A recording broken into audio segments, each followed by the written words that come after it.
Today's podcast is taking us someplace relatively new. We're heading up to the Boyne Valley in the counties of Meath and Westmeath. This is a great episode, and trust me, you want to stick around till the end because the tips that are shared, you're not going to hear them anywhere else. Absolutely outstanding. So I hope you enjoy it. Hi, thanks so much for joining me again here on the Traveling in Ireland podcast. Today we are venturing into an area that we haven't yet covered on the podcast, and that is the Boyne Valley. This region of Ireland is packed with some of the country's most storied spots, including the Hill of Tara, Kells, and Loughcrew. And I can't wait to introduce you to today's guest. But before I do that, I just want to give you this little reminder. If you visit a place that you heard about on the podcast, be sure to let them know. This helps me to get more great guests on the show to share more terrific Ireland attractions and tips. So go ahead and be a name dropper. Just say, I heard you on the Traveling in Ireland podcast. My guest today is Richard Ball of Johnsfort, Ireland at Your Leisure, who, along with his family, are your welcoming hosts at his farm stay in Westmeath, as well as your tour guide through Ireland. John, thank you so much for joining me today. Thank you very much. Pleasure to be chatting to you this evening here from County Westmeath. And any bit of information I can give you, I will do my best. It was kind of funny because you told me before we started recording that you're situated in Westmeath, but you look out the window and that tree right there outside is County Meath. So you really are in the kind of that heart of historic Ireland. Yes, in fact, where we are here, my family have lived here for about 200 years and have gone from one side of the county boundary to the other. I myself was actually born on the other side of the county boundary, and I'm sure some of your listeners are familiar with the GAA and with the sport and the rivalries between the different counties. And growing up as a Meath man, I was having great fun at the fact that Meath were so good back then, and then they weren't so good, and we had to eat a lot of humble pie. So here in the county boundary, there's a lot of rivalry and fun. Oh, I bet there is. The sport rivalries there. I mean, they're just as bold as any that we have here in the U.S., college, pro, whatever. Now, just to give people kind of an idea of where you're located, about how far from Dublin would you be and general direction, just for a really general idea? So we specifically, we're 10-minute drive from Kells. Anyone who's familiar with the Book of Kells will know of Kells. It's about 10 minutes from us, and we are approximately 1 hour northwest of Dublin city centre. County Meath, which is where most of the Boyne Valley would be. The River Boyne emerges into the Irish Sea, the town of Drogheda, which is kind of the furthest end of County Meath for us. It's about 50 minutes from us here. And then as you go along to the ancient Bruna Boyne sites like Newgrange and Out and Doubt, Slane, into Navan, into Trim, the river weaves its way along there. Further inland then in County Westmeath, you've Mullingar as far as Athlone. Some absolutely great places to visit in both counties. Now, Boyne Valley in particular, it's better known and it has the big hitting sites, particularly the historical ones. Westmeath is a little bit less known, but don't just cross over it. There's some great little places to visit there. And some of them are a place where you'll just stop, you pull over on the side of the road and take a look. And some places, you'll kind of you'll spend a surprising amount of time in there. And I'm happy to go through a few of them if you like, Jodie. Well, we can start with Westmeath because I think that that's an area that a lot of people may not be as familiar with. And my absolute favorite spot in Westmeath is the Loughcrew Cairns. Now, it's a climb up to them. And, you used to be able to go into the main site, which unfortunately isn't possible anymore. But I thought that for a point of time, it was a much better visit, in my opinion, than Newgrange, but maybe not so much anymore. I would agree. The funny thing about Loughcrew was when I was a child, my mother used to run the legs off me by bringing me up the hill of Loughcrew. It was a way we would find ourselves doing that with our own kids from time to time. It's a beautiful place. I've brought guests up to the top of the hill. You get to Cairns.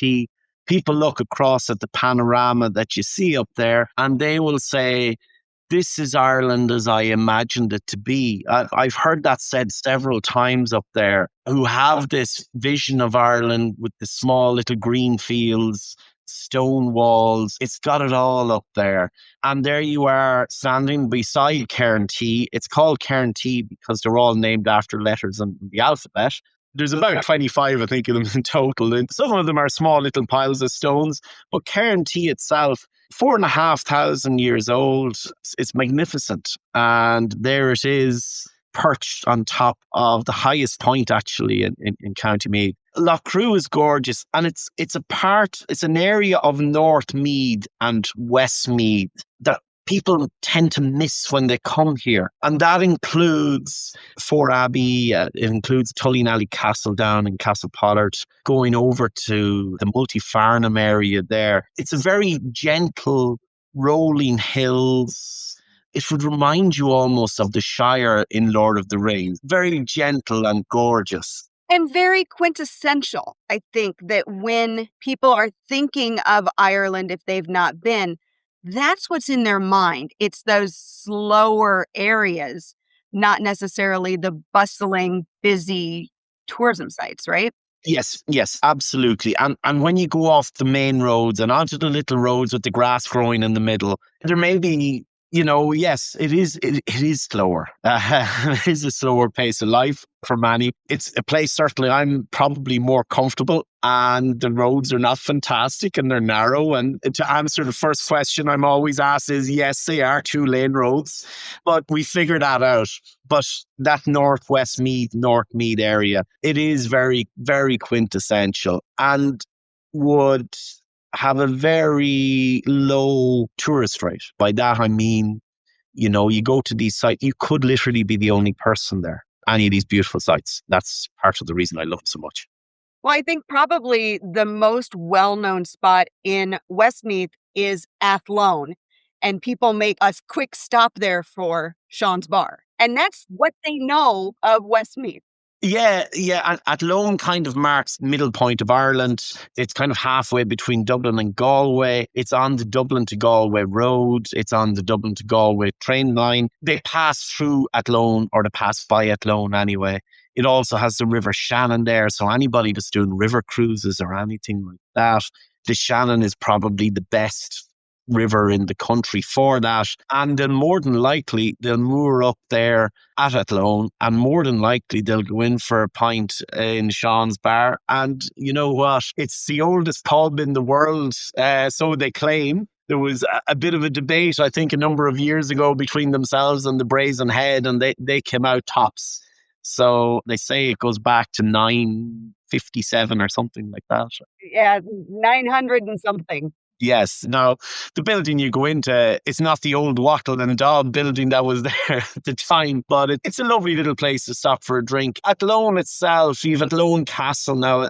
Just for information there, I know there's a bit of work going on for the next year and a half in Loughcrew Castle. Clonmacnoise is just down the road as well there. Fantastic. It's also, just for your listeners' information, there's some work going on down there as well for the next year or so, I think. So both sites will be closed. Lovely monastic stop, though, if you don't have Glendalough on your itinerary. Clonmacnoise is a great alternative. It's fabulous. It's a very serene place, Clonmacnoise. Sometimes if I was passing by the area late in the evening, summer's evening there, I might just drop in, and you see it. You can go in any time, whether the visitor centre is open or closed, actually able to go in really at any time. And you go in there and there's just a serenity. The river is very slowly passing you by. You've got the round towers, you've got the ruined churches. The swans are all there. And that's the main sound you hear, is the swans talking to each other. It's just a beautiful, serene place. There's a peacefulness down there. It really is. Now, we're going into County Offaly there. I hope that's Yeah, so we've left Westmeath for the moment. we've left Westmeath, but we can come back into it and Meath again. But I'm just saying it's close by. It is very close to Athlone. I mean, it does make a logical stop, and a lot of people will include it on that crossing between Dublin and Galway for sure. Absolutely. And I would recommend it. If you're crossing over, I would recommend it. Absolutely. Let's go back into the Boyne Valley area because, like you said, you are right on the doorstep of this incredibly historic spot. These incredibly, I mean, the amounts of history in that fertile valley is kind of amazing. So there's a lot there and definitely more than you could fit in a day.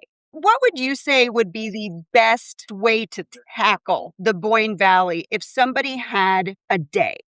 If you go to most tour companies that are doing either private tours or bus tours or whatever it is, you will see an itinerary that would run probably something along the lines of Newgrange, depending on the time of year. It could be Newgrange and Louth, maybe the Hill of Tara and Trim Castle. And honestly, if you're trying to get that into 8 hours, that's kind of it with a lunch stop there. There are a lot of little offshoots in between there. For the history buffs, you have the Battle of the Boyne site. And the Battle of the Boyne, from a historical point of view, was arguably one of the most significant battles in Europe prior to World War I. It was absolutely, the consequences of it were enormous for the people of this part of the world at the time. And that took place there. Very interesting story all around it and the build up to it and everything about it. It's the last time two kings faced each other in battle in Europe.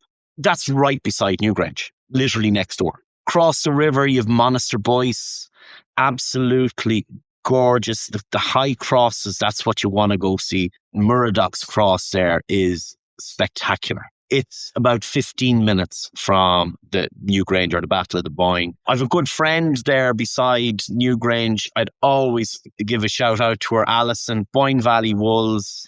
She's a great craft shop there right beside the visitor centre, and she'll do demonstrations there on spinning wool and the whole story around wool, and it's her own sheep, her own farm, everything like that.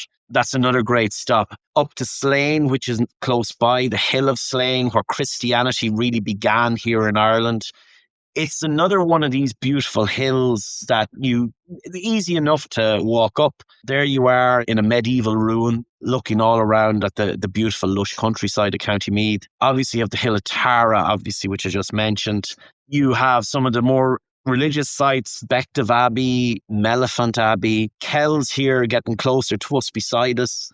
I always point out, there's a thing in Kells that is possibly unique in the world. I don't know, but there's a lighthouse in Kells. Now, lighthouses are not unique, except the thing is that it's about 40 miles from the sea.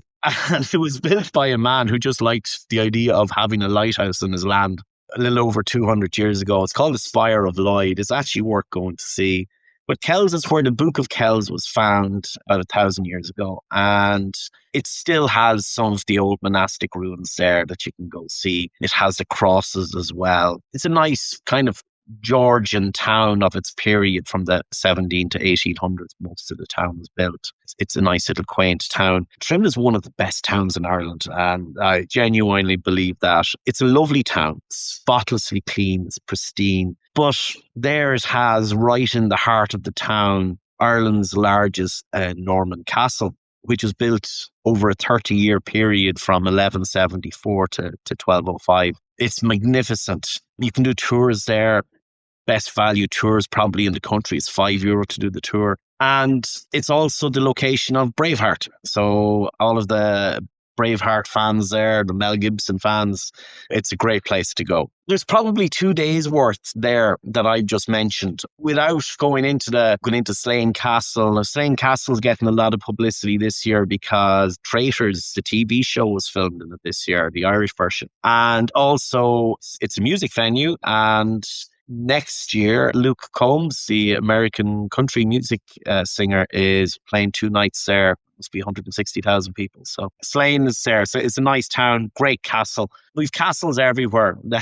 And I sometimes find it, Jody, when I'm driving around and somebody says, what's that? And I go, it's just a castle. Like, what? Because that's what I'm used to. That's what I've seen my whole life. We've so many of them sitting there in fields in different states of repair. There's one beside us here, just to give a mention to it as well, called Tullynally Castle. It's a great story. It's the ancestral home of Lawrence of Arabia. It's a magnificent castle, neo-Gothic style. And for 70 years, it was sitting derelict, sitting empty. And about 25 years ago, a couple bought it, and they've spent the last 25 years restoring it, and they have it fully restored. And it's amazing. And I'd encourage your listeners maybe to look it up. And you can do tours in the castle. It's an amazing place. Amazing place. That's Tullynally Castle is the name there. It's incredible. And the amount of heart, soul, work, and let's be honest, money that goes into restoring a castle it's not a small amount of any of those. So to take that on and put that much into it is just amazing to me. It's amazing to even look at a huge pile like that's been sitting there for so long with no roof on it in our climate, and then say, right, well, we're going to put a roof on this and we're going to make it magnificent again. And they've succeeded in doing it. And it's a credit to them, really is. Incredible. So you have shared a dozen places in and around where you live, where you work. And part of what you do, the reason you can share that so easily and so succinctly is because that's part of what you do. You offer a driver guide service to people who are doing, a week stay at your farm. Tell us a little bit about what Johnsfort at your leisure is and what you do. Okay, Johnsfort is the name of the house. I don't know who named it Johnsfort, but it's been in the family. Our own house is on a map going back around 1800. It wasn't on the map from 1784, so we know it was built in and around then. And the buildings around it are actually older. So we've restored some of the farm buildings and converted them into accommodation. And people come and they stay in those. They're quite boutique-y. Their style is kind of reflective of us in a way. Anyway, people come and stay for the week. I'll collect them on Monday morning and we'll go off. We'll do a day touring and we'll finish up here that evening. The following day, we bring them for a walk down through the farm. They'll meet animals. The real highlight here are we've a small herd of Highland cows. Everybody loves the Highlands. And we have some sheep and hens and lots of different animals. So we'll bring them for a walk through it. And afterwards, my wife, Barbara, she'll take them for bread baking, and where they will learn how to bake traditional Irish brown bread. And what ensues generally after that is there's lots of other baked products, and a good hearty lunch is devoured after that. And then we go touring in the afternoon, some of the fairly local sites, somewhere even Newgrange. There's some other activities in the area that we go. We then have on the Wednesday, the next day we would have what we refer to as our bucket list day. So we'll give people some options there, but it's going to be a longer day. And it's for that place that you may have seen maybe on Instagram, or you may have heard about it, or whatever it is. And it might be a little bit further afield.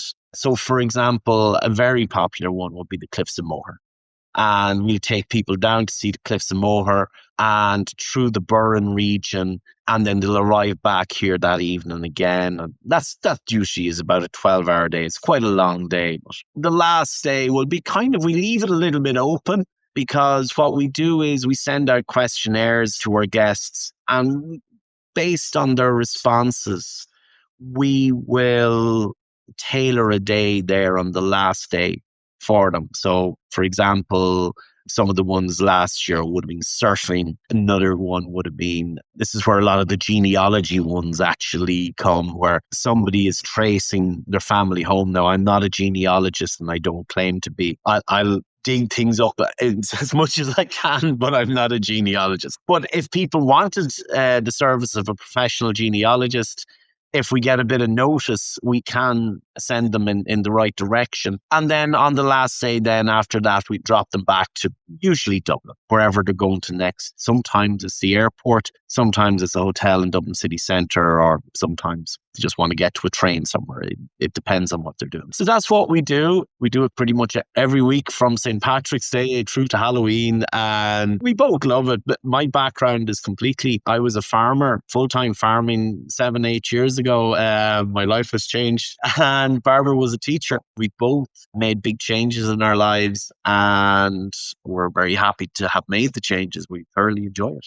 So now, are your accommodations, your farm stays, only available if people are touring with you, or can people self-drive and still stay for that 5-day period? They can self-drive, and particularly weekends, it's available on a self-catering basis at the weekends, off-season or even shoulder season. Like, you can go to our website, you'll see availability there and can book directly there, or if you prefer to on some of the bigger sites, or they're also some of the bigger sites.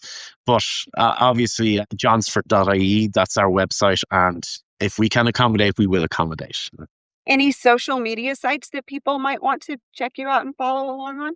At Johnsfort Ireland at your leisure on Instagram in particular, but also on Facebook. That's where we do most for socials.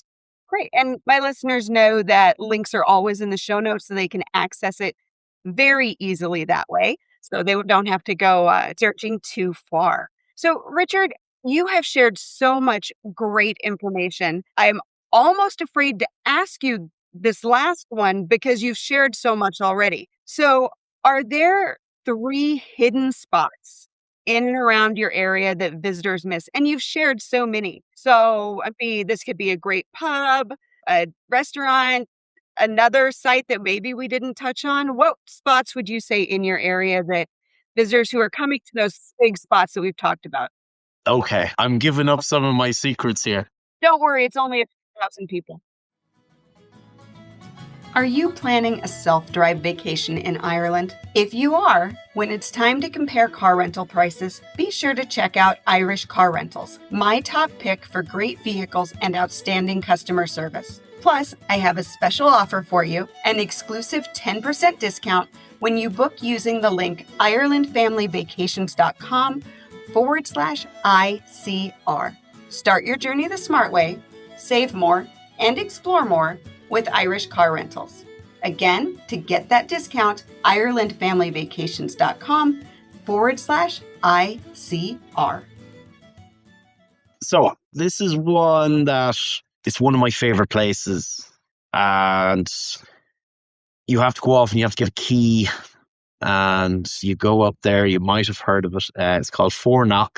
It's Passage Tomb. It's 4,500 years old, and you get the key and you go into it, and more than likely you have the place to yourself. And it's an extraordinary place. It's not as big as Newgrange. It's not as impressive as Newgrange, but you can go in there, you can see the carvings on the stone, you can see the artwork.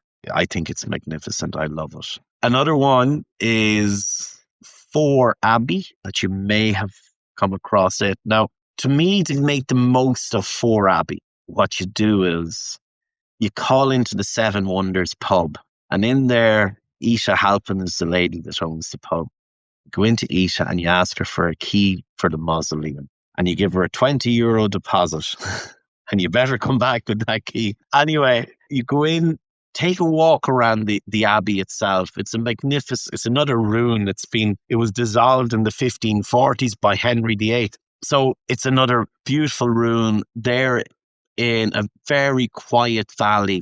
And then what I would suggest is you go up to the mausoleum, and the mausoleum is like a miniature church perched up on a hillside. And you go in there, you open it up, and what you're in is 2 buildings that have been joined together. And one of those buildings is from the 1600s, it's a tower, and the other is like a small little church from the 1800s, and is again more Gothic in style. It's a kind of a spooky feel to the place. I won't lie. And I remember one poor lady, she was a little bit off put by it. But anyway, there is a spooky feel, but it's incredibly romantic as well. I'm not sure why it feels like that. But then after you've left there, have a look around the old cemetery and the old buildings there.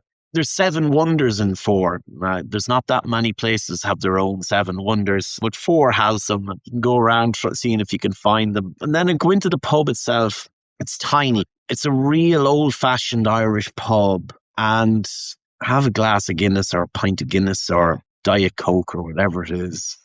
And just sit in the corner, and whoever happens to be there, they'll turn around and, they'll hear your accent and they'll want to know all about you. And, you'll knock a bit of crack out of it. You'll have a good time. That one tip alone, I think, just blew everything else away. That Fore Abbey tip. Oh my gosh. That's amazing.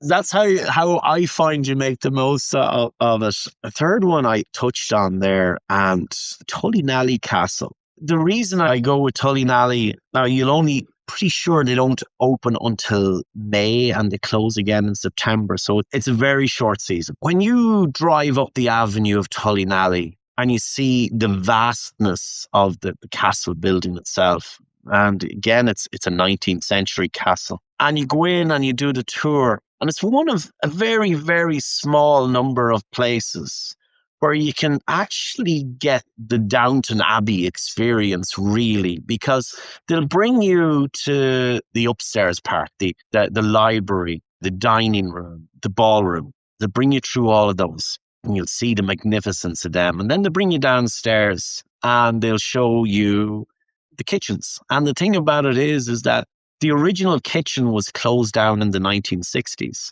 And they just closed the door and they converted the room beside it into a modern kitchen. So that means that the old kitchen is still there as it was. And I think it has been used actually for filming a few times, but because it's so original, it's a great opportunity to see that upstairs, downstairs, Downton Abbey type thing and how people lived. Thomas Pakenham, who is the owner, I think he must be 90 now. He has written a lot of books about trees, and he has collected trees from all over the world. And his garden is full of trees from every corner of the globe.